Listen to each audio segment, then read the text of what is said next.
pastimes and activities. A night at the theater. What a fantastic performance!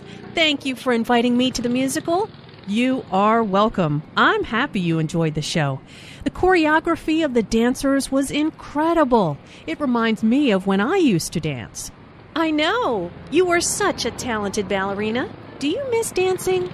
Oh, that's very kind of you, Shannon. I do miss it sometimes, but I will always be a fan of the arts. That's why I love going to musicals, because it's the perfect combination of song, dance, and theater. Absolutely. I'm glad you're still an art fan, too. Thank you for the invitation. It's always a pleasure to attend an arts event with you and learn something new. Language notes. You are welcome. Elena replies, "You are welcome," in this dialogue. She could also say, "Don't mention it," which is an example of downgrading. Downgrading a compliment varies with culture.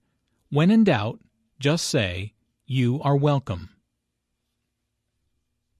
When getting a compliment to someone, for example, "You were such a talented ballerina," you can either accept the compliment, "That's very kind of you," or downplay the compliment, "Oh, I wasn't that good."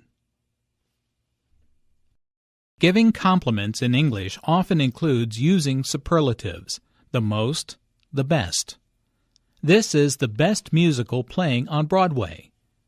What's the most entertaining movie you've seen? However, compliments can also be given by using the construction, "I'm a fan of." I'm a fan of the arts. I'm a big fan of theater. I'm a huge fan of this band. Notice the use of adjectives.